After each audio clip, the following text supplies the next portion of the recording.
C'est parti pour les enrôlements en vue des élections présidentielles d'octobre 2020 en Côte d'Ivoire. 9 villes ont été choisies par les autorités ivoiriennes pour abriter cette opération qui va aboutir à l'inscription sur la liste électorale. Il s'agit de Paris, Lyon, Marseille, Bordeaux, Nancy, Strasbourg, Lille, Toulouse et Nantes.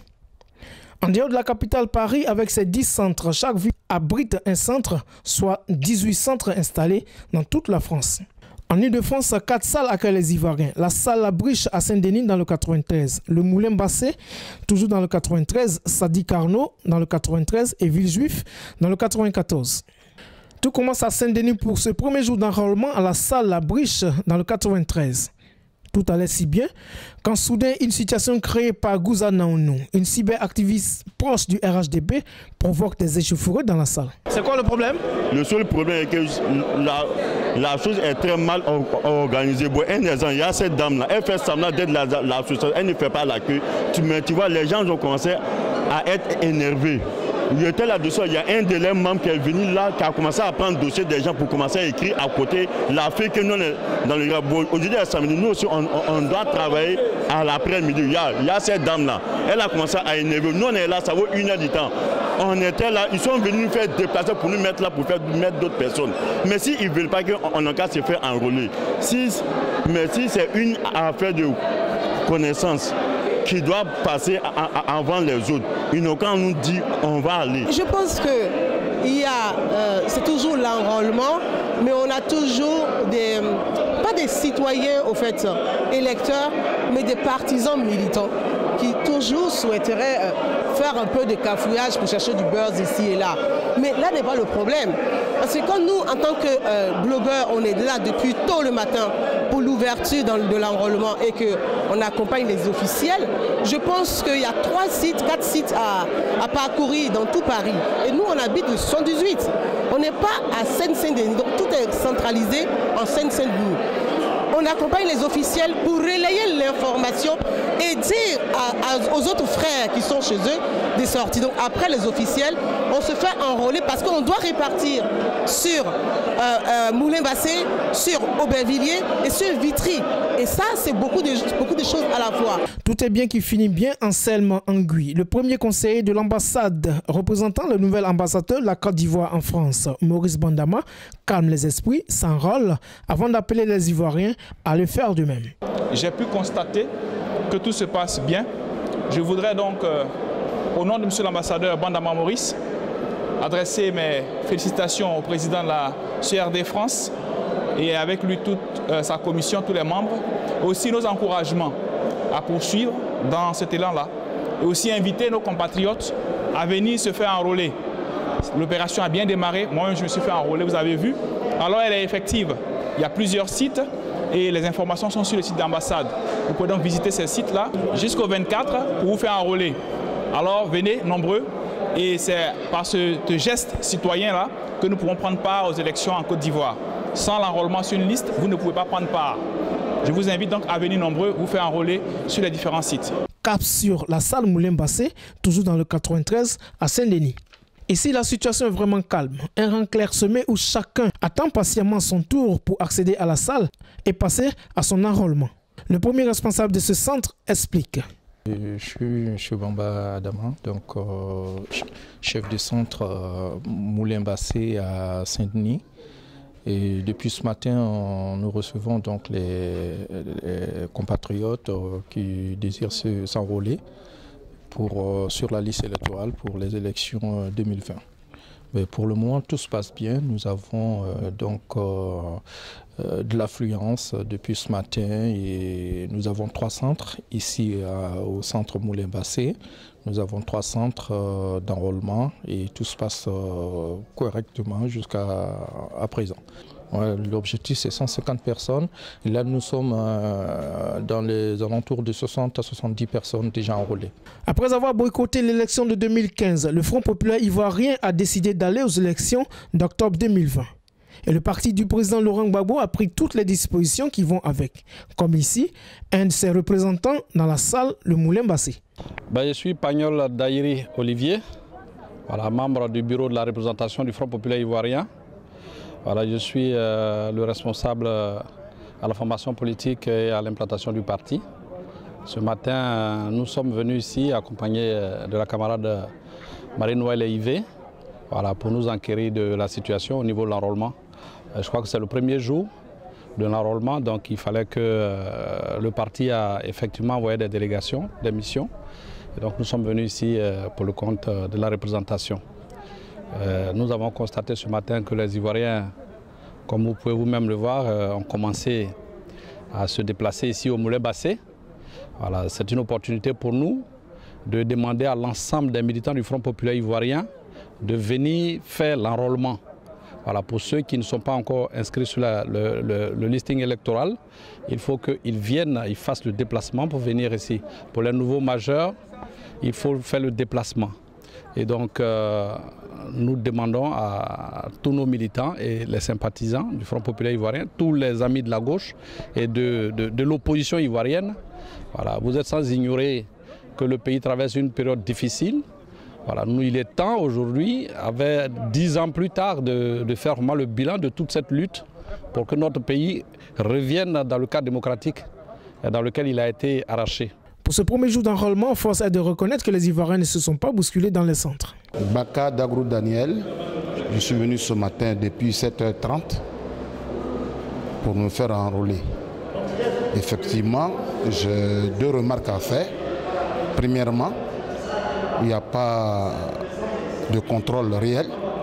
Et lorsque nous sommes à l'intérieur, c'est un désordre total. Et les responsables font peut-être l'effort, mais je souhaiterais, pour un grand pays comme la Côte d'Ivoire, un grand pays démocratique, et nous qui vivons dans ce pays, nous souhaiterons désormais qu'on crée plus de centres, parce que là, déjà à 11h, il n'y a que 4 personnes qui sont passées. C'est pourquoi j'ai fait cet appel-là. Nous demandons aux autorités de doubler d'efforts, de multiplier les centres pour que tous les Ivoiriens puissent s'enrôler. C'est de Solassana. Écoutez, moi j'habite dans le 93 à Aulnay-sous-Bois. Aujourd'hui c'est l'enrôlement. Je pense que c'est vraiment des moments très importants pour l'avenir du pays. Effectivement, c'est bien de parler sur les réseaux sociaux, mais je pense que le plus important aujourd'hui, c'est de donner sa voix pour le président qu'on veut, celui qu'on semble être le meilleur pour l'avenir du pays. Et donc voilà, j'invite tout le monde, tous les Ivoiriens à se mobiliser, quelle que soit la personne qui doit voter. Voilà. Donc c'est le message que j'ai à passer à tous les Ivoiriens. Monsieur Bro Kofi, j'habite Gennevilliers. Je viens pour l'enrôlement. Mais je constate ici qu'il n'y a pas grand monde. Et j'ai l'impression que ça ne se passe pas très bien puisque c'est très lent. Et je constate aussi que c'est un regroupement de certains militants et que je n'apprécie pas. Ici, c'est des Ivoiriens qui sont censés être ici, pas des militants. Parce que j'ai entendu dire qu'il n'y a pas assez de militants. Apporter de l'eau, apporter des sandwichs pour encourager les militants, c'est des choses à ne pas dire. C'est ce qu'il faut éviter.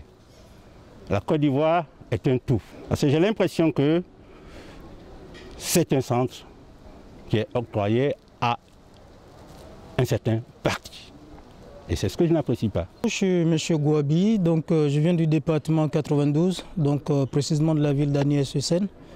Voilà, donc je suis là ce matin pour l'enrôlement et je suis assez surpris parce qu'il y a moins de monde. J'ai aussi bien aimé l'organisation parce qu'il y a un monsieur à l'intérieur donc, qui essaie de réguler. Donc c'est-à-dire que si vous êtes déjà inscrit sur les listes électorales, ce n'est pas la peine d'être là, à moins que vous ayez changé d'adresse. Donc ça réduit un peu le nombre de personnes qui attendent. Voilà, donc j'ai bien aimé ça. À part ça, c'est assez calme, donc ça se passe bien. Et on a les bonnes informations aussi, il faut quand même le reconnaître. Ailleurs, je ne sais pas, mais pour ici, à Moulin Bassé, en tout cas, ça se passe bien. Je suis Bamba Assata Nemne, je viens de la Défense. Je suis arrivé à midi, je trouve que ça n'avance pas. C'est très lent, on est là, on ne sait pas, il y a combien de personnes qui nous en résistent, on ne sait pas. Vraiment, c'est lent. Je ne m'attendais pas à ça, il faut qu'ils font mieux que ça. Parce qu'il y a du monde, il y a d'autres qui sont retournés. Voilà quoi. Moi, je trouve que ça n'avance pas. Depuis midi, il est 13h passé, il y a 3 personnes, 4 personnes qui sont rentrées, c'est pas normal. Ça n'encourage pas de s'enrôler au fait. Voilà. Du 13 au 24 juin, date de la clôture des enrôlements, toutes les informations devraient circuler davantage. Le président de la CEI France, Bouaké Karamoko, donne les détails. Ce que je puis dire, c'est que l'enrôlement a démarré sur toute l'étendue du territoire français et je suis heureux que les Ivoiriens se sont déplacés. Nos agents sont là pour recevoir tous les Ivoiriens, pour les mettre dans des conditions les meilleures afin de pouvoir s'inscrire sur la liste électorale. Ce qui est un devoir et la CERD France a mis en place déjà tous les moyens pour recevoir dans les bonnes conditions les Ivoiriens. C'est du 13 au 24, je pense qu'aujourd'hui c'est le début et au fur et à mesure, grâce à l'adaptabilité des agents, on pourra aller jusqu'à prendre au moins 150 personnes par jour dans un centre. Sur la précédente liste des Ivoiriens, il faut dire que nous, au jour d'aujourd'hui, nous sommes à la révision de la liste électorale. Donc, ce qui veut dire que nous avons une liste 2009, une liste 2015 et une liste que nous mettons à jour, comme le cas de l'ambassadeur.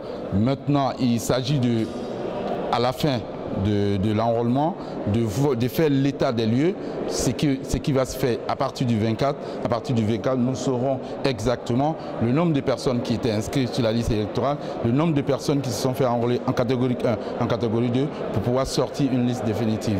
Donc c'est ce que je peux vous dire. En matière du nombre, nous tous, nous savons que les chiffres sont là. Les chiffres peuvent être divers puisqu'il faut retirer ceux qui sont décédés, il faut rajouter les nouveaux majeurs. Donc on ne peut pas vous dire un chiffre en tant que tel pour polémiquer là-dessus. Nous savons qu'à la fin du 24, nous allons tirer la liste effective et nous allons communiquer là-dessus. Les statistiques au jour d'aujourd'hui que nous avons à partir de l'immatriculation au consulat, nous attendons à au moins 15 000 personnes entre catégorie 1 et catégorie 2. Pourquoi? Parce que si nous prenons le fichier de la carte consulaire, il y a au moins 30 000 personnes qui sont inscrites sur le fichier de l'immatriculation. Et donc si nous attendons à un calcul mathématique 50% de cette population, ce qui veut dire que nous attendons à au moins 15 000 personnes en catégorie 1 et en catégorie 2. Pourquoi? Parce que nous savons que depuis 2015, beaucoup d'Ivoiriens sont venus en France. Ils s'étaient inscrits en 2015 à Abidjan ou en Côte d'Ivoire. Ils sont venus, ils ont leur carte consulaire. Donc, ce qui fait que ce chiffre-là peut être une réalité. Effectivement, aujourd'hui, comme son nom l'indique, la révision de la liste électorale, elle concerne, comme son nom l'indique, c'est une révision. C'est-à-dire que nous partons d'une base, 2009-2015. Et donc, il y a une catégorie 1 qui est déjà inscrite sur cette base-là. Et cette catégorie 1, ce sont ces personnes-là qui sont sur la liste, mais qui ont changé de lieu de vote, comme le premier conseiller, qui était à Abidjan ou ailleurs, et qui sont venus en Île-de-France, ou qui étaient à Lyon, qui sont venus en Île-de-France. Donc c'est la catégorie 1. La catégorie 1 aussi comprend les personnes, les dames mariées après 2015 qui veulent qu'on inscrive le nom de leur mari sur le fichier. La catégorie 1 aussi concerne les personnes dont on a retiré leur nom parce qu'ils étaient déchus de leurs droits et aujourd'hui avec une pièce de la justice, il faut les réintégrer. Voilà la catégorie 1. La catégorie 2 concerne les nouveaux requérants, c'est-à-dire les nouveaux majeurs qui ont eu 18 ans le 24 juin 2020, puisque le 24 juin c'est la date de fin de l'enrôlement. Donc un nouveau majeur qui a 18 ans révolu au 24 juin et toute personne, tout Ivoirien qui a eu 18 ans et qui n'est pas sur la liste de 2009 et 2015. Donc voilà les deux catégories de requérants que nous attendons du 13 au 24. Dans ces temps de Covid, non seulement nous avons eu des difficultés pour avoir les salles, puisque pour avoir les salles, les regroupements en Île-de-France, nous sommes dans la zone orange, donc pas plus de 10 personnes, mais nous avons essayé de voir avec les autorités pour nous permettre d'avoir une salle où on peut mettre en place les mesures de distanciation physique. Et nous avons mis, vous l'avez vu, tous nos équipes, nos agents ont des visières, ont des masques et nous avons mis des gels à l'entrée. Et aussi, nous invitons tous les Ivoiriens qui veulent se faire enrôler de venir avec des masques, ce qui nous permet de fluidifier, d'avoir, effectivement nous avons des masques. Pour une personne qui l'a pas, nous le mettons à sa disposition des masques. Donc nous avons pris toutes nos dispositions afin de faire face à la situation que nous vivons. Raison pour laquelle nous demandons aux Ivoiriens d'être patients puisque nous sommes dans une situation particulière. Ce qui veut dire que l'engouement qu'il y a ne doit pas tomber à cause de ces mesures-là, puisque c'est une réalité, ces mesures. Avant d'arriver à la prochaine étape, nous pouvons dire aux Ivoiriens que les documents à fournir sont la carte nationale d'identité, le passeport biométrique ou la carte consulaire. Donc, les prochaines étapes, pour revenir à votre question, après la révision de la liste électorale, nous allons passer à l'affichage de la liste provisoire et qui va ouvrir bien évidemment le contentieux, c'est-à-dire nous allons inviter les Ivoiriens à venir voir s'il n'y a pas d'erreur dans leur nom, si leur date de naissance est bien celle qui est écrite sur la liste, et à partir de là, après les contentieux, nous passons à l'affichage de la liste définitive et après l'affichage, nous établissons les cartes d'électeurs et distribuons les cartes d'électeurs. Les Ivoiriens sont donc appelés à s'enrôler massivement, lequel enrôlement devrait aboutir sur des élections apaisées. Tout le mal qu'on souhaite à la Côte d'Ivoire.